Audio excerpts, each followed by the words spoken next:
We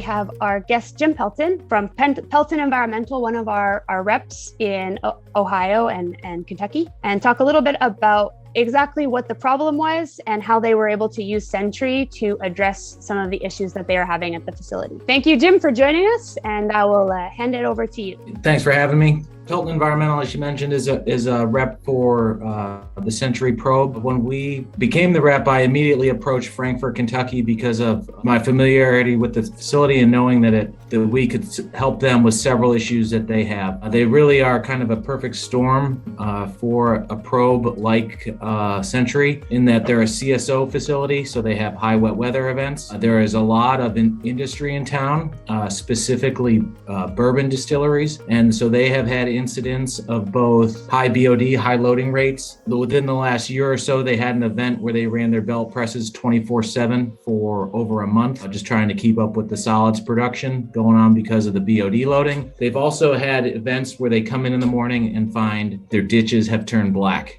due to toxicity issues from the industry in town. So it's a pretty standard Kentucky wastewater facility, catenary bar screen, grit removal, 3 oxidation ditches, as you can see there. 4 clarifiers, sludge holding. The unique, they do ozone and peracetic acid disinfection, so that's kind of unique. But we went ahead and installed 2 probes. The initial intent was to install one in the post bar screen prior to the grit removal, basically in the influent channel, as shown there in the picture. We were hoping that we could use that influent probe to identify either a biological load or a toxic shock, and then run the second one into that middle oxidation ditch. Upon installation, the guys decided they didn't want to run the cable across that grass field. You can see from the influent channel to that middle ditch, they have kind of a driveway through there. So between the lawnmower and truck traffic, they didn't want to do that. So we ended up putting it in a RAS pit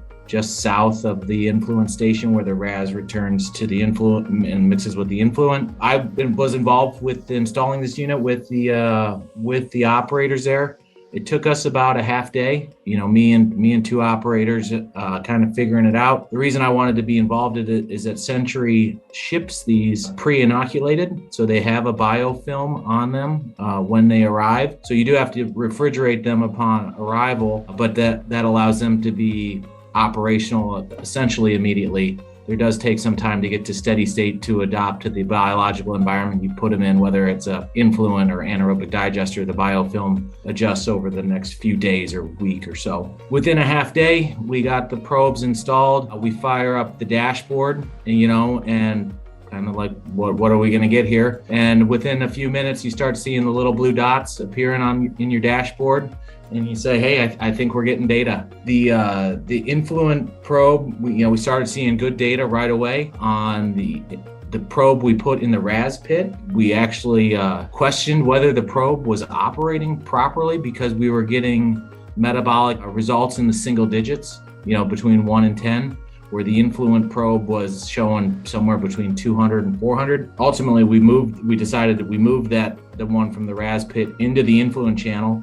It almost immediately snapped back to life, showed that it was operating correctly. And then in hindsight, the idea that a RAS pit is pretty low on biological activity kind of makes sense. All your bugs are starving, there's no more nutrients left. So that in hindsight makes a lot of sense to why we weren't seeing very much data in a RAS pit. And we started seeing almost immediately both toxic shocks and the impact of rain. Once we had some trend lines, you start to see the impact of all the different events that Frankfort was experiencing. And as far as maintaining the units or having to mess with them, almost nothing. We had to do very little. Frankfort's bar screens are not great. Like, I believe they're 3/4 inch, maybe they're 1 inch. So occasionally they were shaking rags or debris off of the probes, but there is no calibration or reagents or anything that need to be changed. The probes reach steady state and you basically leave them alone. So from there, we started getting the data, started seeing some swings, started seeing some wet weather, and meanwhile, Century's running the data collection, and we started to see some strange things in their statistical analysis.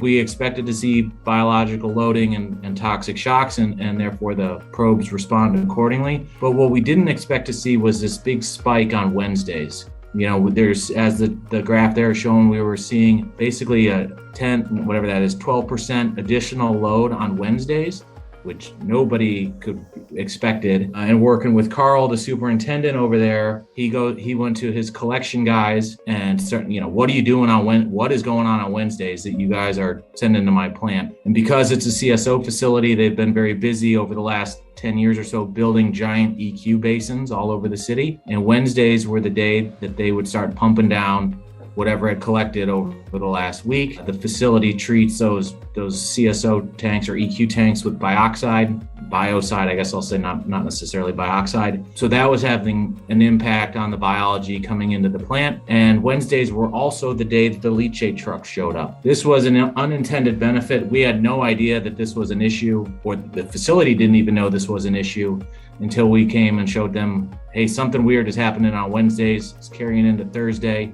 And by Friday, you're getting back to normal. Coordination now between the wastewater plant and the collections group. I don't know if they've eliminated, but reduced their biocide into those EQ tanks to help reduce that problem. And I think they've asked the leachate guys to show up on a day different than Wednesday. So as far as what Frankfort's doing with the probe, they are now able to quantify these events coming in, how long they last, how significant they are, and that sort of thing. They have implemented they bought the pilot probe, the probe that we started, and they're purchasing a second probe to install in the collection system just upstream of the wastewater plant. They're a little secretive about it, but they have a particular industry that they want to monitor. So they're getting into the collection system just downstream of that industry to see what's going on there. And currently we are operating the probe through the cellular device, which is you can log in from your phone and see what's going on or anywhere you have internet access. But they're in the middle of a SCADA upgrade. They'll be tying this into their SCADA system and using it to make more educated decisions on biological activity in their plant, what they're seeing and what they need to be doing. Ultimately, I believe Frankfort will add one of these, a probe, to their oxidation ditches to then quantify, hey, we have an issue, whether it's toxic shock or high BOD coming into the plant, but then also monitor how long is it persisting in our treatment process. So I think ultimately they'll end up with 3 sets of probes to start making better decisions about how to treat their wastewater.